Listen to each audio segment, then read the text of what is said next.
Облысымызда сот шешімінің орындалуы ойдағыдай емес. Борышкерлер сот орындаушыларының сот актілерін орындауға асықпайды. Ақтау қаласы прокурорының көмекшісінің айтуынша, сот орындаушысының заңды талабын орындамау қаламызда кеңінен орын алып барады.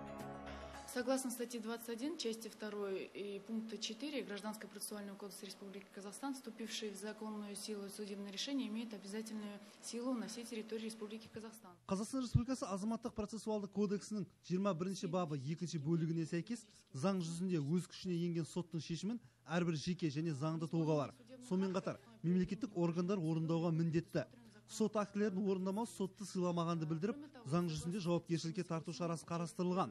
Және де Қазақстан Республикасы заңының 78 бабы 1-2 бөліміне сәйкес сот орындаушының заңды талабын орындамауда борышкерді әкімшілік немесе қылмыстық жауапкершілікке тарту жазасы бар екендігі көрсетілген. Прокуратура органы соттың мемлекет мүддесін, азаматтар мен жеке тұлғалар құқықтарын қорғаудағы жұмысының тиімділігі сот процесінде қабылданған шешімінің дер кезінде нақты орындалуымен бағаланады. Сондықтан да кез келген іс бойынша шығарылған сот үкімінің мерзімінде жүзеге асырылуы заң орындарының беделін арттырып, жұртшылықтың оларға деген сенімін нығайтады. Алайда сот қаулыларының уақытында ойдағыдай орындалуы тек сот билігінің ғана емес, бүкіл мемлекеттік билік жүйесіндегі өзекті мәселелердің бірі. Жасыратыны жоқ, сот қаулыларының көпшілігі орындалмай, тек қағаз жүзінде қала беретіні бар.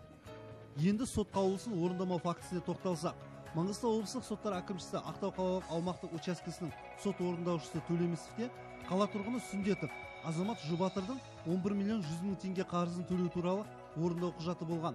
Ақтау қалалық нөмірі 2 сотының шығарған заңды талабын орындау жөнінде сот орындаушысы борышкер Сүндетовке бірқатар ескерту жасаған. Яғни соттың қаулысы орындалмаған жағдайда ол қылмыстық жауапкершілікке тартылатындығы түсіндірілген. Олқылықтың орнын толтыруға талпынбаған Сүндетовтің үстінен қылмыстық іс қозғалған.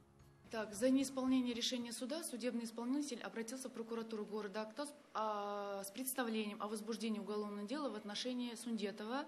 Соттың шығарған қаулысын дер кезінде орындамаған үшін Ақтау қалалық прокуратурасына борышкер Сүндетовті қылмыстық жауапкершілікке тарту жөніндегі ұйғарыммен сот орындаушысы хабарласқан болатын. Соңынан борышкердің қай жерде жұмыс істейтінін анықтау мақсатында тексеру жұмыстарын жүргіздік. Анықталғандай, Сүндетов жауапкершілігі шектеулі серіктестігі Oil Services Company мекемесінде моторист болып жұмыс істейтін болып шықты. Оның ай сайын алатын жалақысын есептеп 8 айлық ақшасын шығардық. Яғни 2007 жылы қаңтар айының 1-нен тамыздың 31-не дейін қолға алған айлығы 622.535 теңгені құрады. Оның айлық жалақысынан нәтиже шығарсақ, борышкерде қарызын төлейтін мүмкіндік болған. Және де ол сотты шешімін орындауға тиісті болатын. Алайда біле тұра орындамай келген болып шықты. Аталмыш факті бойынша прокуратура сот орындаушының ұсынысына сәйкес Сүндетовке қатысты Қазақстан Республикасы қылмыстық кодексінің 362 бабы 1 бөлімімен қылмыстық іс қозғап, Ақтау қалалық ішкі істер басқармасына жіберді. Тергеу ағымдағы жылдың қаңтар айында аяқталып, қылмыстық іс сотта қаралды. Нәтижесінде Сүндетовтің кінәсі толықтай дәлелденіп, ол заң алдында тиісті жазасын алды.